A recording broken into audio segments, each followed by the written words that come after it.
Prolegnas itu usulannya dari beberapa elemen ya. Yang pertama adalah dari DPR sendiri, yang kedua dari masyarakat, yang ketiga dari pemerintah.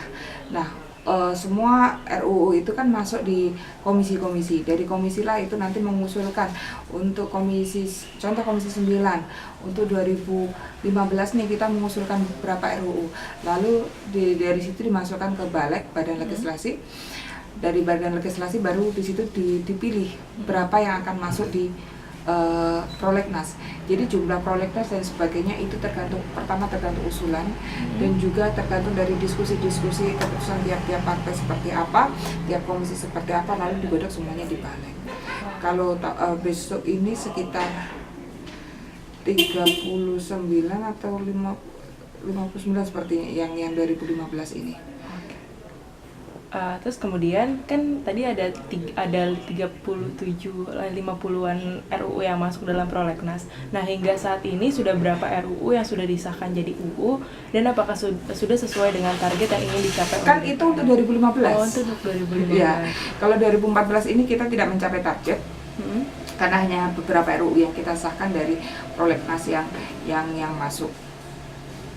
Jadi 2014 kemarin tidak mencapai, 2015 ya, 2015 ini tidak mencapai target.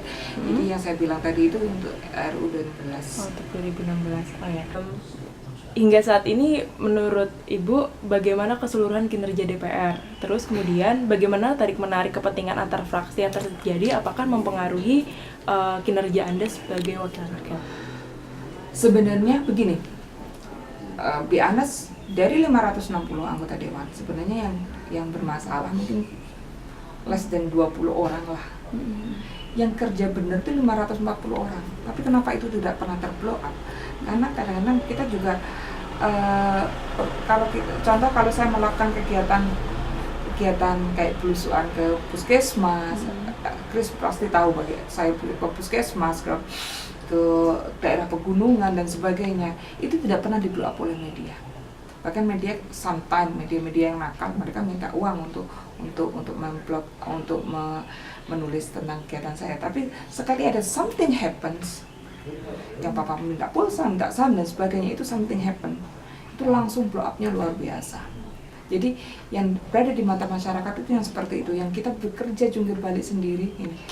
Jadi mungkin saya appreciate kalau ada yang mau apa itu, kayak Chris dan kawan-kawan yang lain mau magang, mereka biar tahu betul bagaimana kita bekerja, bagaimana kita kadang-kadang nggak makan aja itu sambil di jalan dan sebagainya,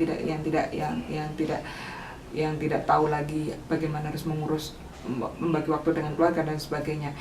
Itulah yang sebenarnya kita lakukan, tapi itu tidak pernah di-blow up. Tidak pernah di-blow up. Bagaimana kita rapat sampai jam 3 pagi dan sebagainya, itu tidak pernah di-blow up. Jadi sebenarnya banyak hal yang sudah dilakukan oleh kawan-kawan. Kalau lihat, saya sangat bersyukur double saya Banyumas itu Bondowoso dalam ranah masih Indonesia, masih Jakarta, maksudnya masih Jawa yang bedanya tidak terlalu berat dan sebagainya. Saya melihat kawan-kawan yang di Kalimantan, yang dapilnya itu satu provinsi, yang mereka harus naik kapal tongkang, kapal kecil, bukan kapal tongkang, kapal perahu kecil itu yang harus pakai payung, bisa untuk menjaga itu 1 harian penuh. Itu nggak pernah ter-blow up kan? Nggak pernah dan itu bukan waktu kampanye. Ya hari-hari ini kita membawa makanan tambahan untuk ibu hamil dan sebagainya, dibawa ke ini, dia sendiri bawa 1 kardus makanan, perjalanan tidur sambil pegang payung. Nggak pernah ter-blow up itu. Jadi yang terblow up hal yang ini. Jadi kalau mau ngomong be honest, banyak yang sudah dilakukan oleh kawan-kawan. Banyak juga instansi pemerintah yang tidak punya ranah sampai tingkat paling bawah. Contohnya kayak tentang PKKBN dan sebagainya. Nah, kita yang punya level sampai punya jaringan sampai bawah, yang itu yang kita lakukan gitu.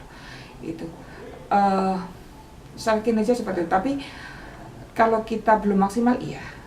Masih banyak yang harus kita lakukan. Saya masih orang baru, saya masih ongoing proses gitu loh. Tapi yang jelas saya ingin mengatakan tidak seluruh anggota dewan itu bobrok. Banyak yang bekerja keras itu banyak yang sampai karena sopir saya tuh bilang rumah ini hanya rumah penginap, rumah ini datang malam, besok pagi pergi dan sebagainya. Kalau orang lihat enak ya pergi terus. Kalau saya sebenarnya pengen mengibarkan bendera tanda menyerah pokoknya sebenarnya. Udah sangat capek.